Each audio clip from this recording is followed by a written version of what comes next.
A few years ago, I was driving in Northern Virginia, and I was stopped at a red light getting ready to make a left-hand turn. And there was a long line of cars in front of me.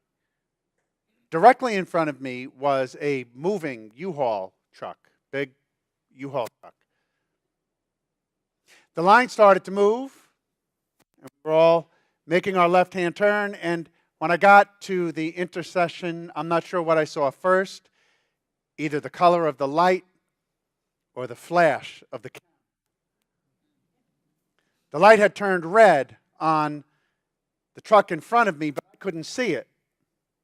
Couldn't see the light until I was halfway through, and it was well red by the time I got to it. And of course, about a week later, I got a ticket in the mail. Those are funny tickets because you can have your day in court and you can fight them, but if you lose and you get convicted, you get points on your record. It's sometimes easier just to pay the fine. But I thought that I have a good case to fight it. I really couldn't see the light. But the more I thought about it, the more I realized that it really was my fault. Because, of course, you can't see it when you're up as close as I was to the truck in front of me. Drivers know that the wise thing to do when you're behind something that's bigger than you is give it room. You move back. If you step back from that which is bigger than you, then you can see the light. If you don't, you're just following blindly whatever is in front of you. I would like to divest you of some misconceptions that we have of the visitors of Jesus that we celebrate today. One, they are not three in number. Scripture never says three. They mention three gifts, but not three people. And two, they weren't kings. It makes for a nice song, but it's not scriptural.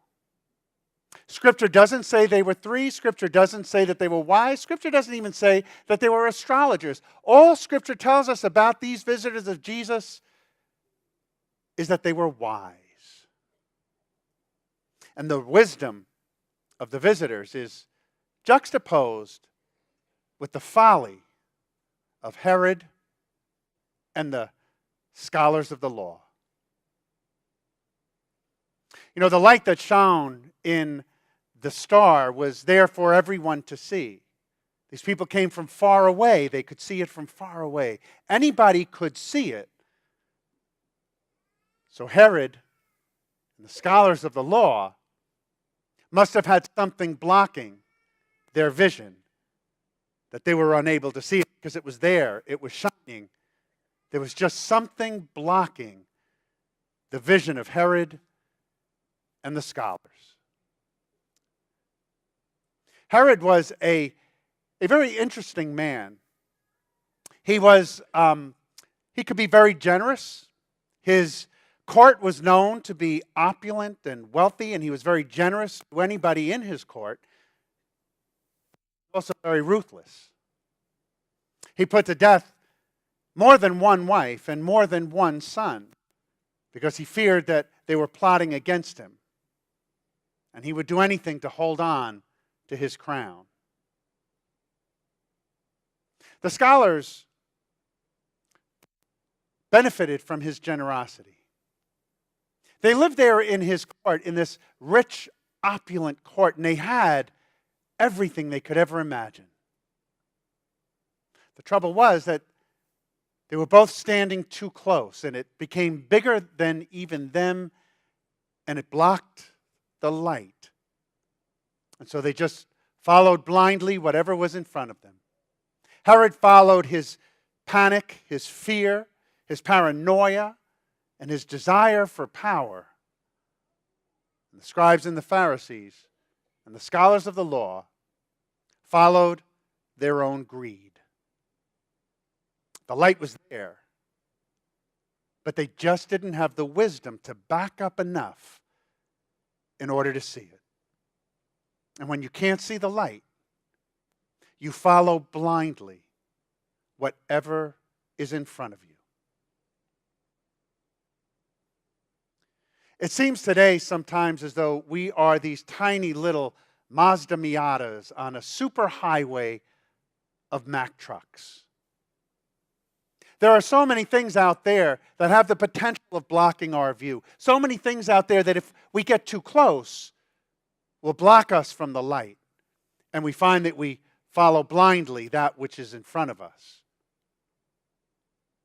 You know, it's a tragic irony that on December 28th, we commemorated the feast of the slaughter of the Holy Innocents. That was when Herod sent his men into Bethlehem to slay all of the young children because he was afraid that the next king would arise from there. And then a few days after, there's a man in Houston, Texas, driving next to a car with a woman and her 3 or 4 children, 4 young children. And he chose to open fire. No reason, unprovoked. He was a man who was just following too closely to his own hatred, his own anger, his own bitterness, and he was just blinded from the light. And in that moment, another innocent was slaughtered. Jasmine Blair, 7 years old, lost her life because someone could not see the light.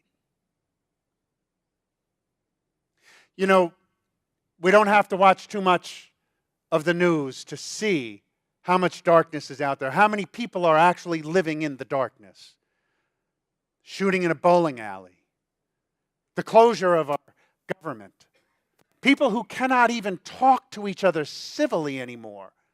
There are so many people living in darkness, but here's the thing. The light is still shining. That same light that shone to Bethlehem is still shining today. And if you can't see it, it's not because it's been extinguished. It is a light that can never be extinguished. If you can't see the light, it's because you're too close to something that is just bigger than you. And sometimes we do get too close to those things that are too big for us. We can get too close to our sense of disappointment, and the light gets blocked. And then we just follow blindly our own sense of disappointment. We can follow too closely to our anger, our outrage. And the light is blocked and we just follow blindly anger and outrage. We can even, like Herod and the scribes and the Pharisees, follow too closely to things like our pride, our sense of accomplishment.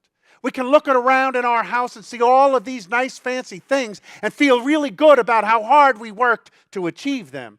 And we can ride too close to that and block the light so that we can't see all the people around us who are hungry, who are starving, who have nothing. When we get too close to things that are bigger than us, it blocks the light. And when we block the light, we just follow blindly. The light is still shining and it is still revealing to us a God, Emmanuel, God among us.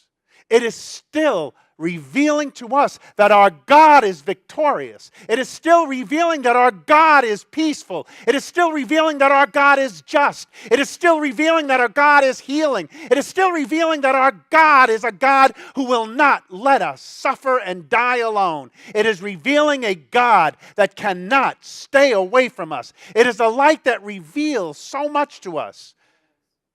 And if you can't see the light, it's not because it's been extinguished. It's not because it's not there. If you can't see the light, it's because you're just too close to something that's too big for you. Back up a little bit. Back away from your pain. Back away from your anger. Back away from your pride. Because the light shines and the light reveals Emmanuel, God among us. The light will never be extinguished. The wise are the ones who know to back up and follow it.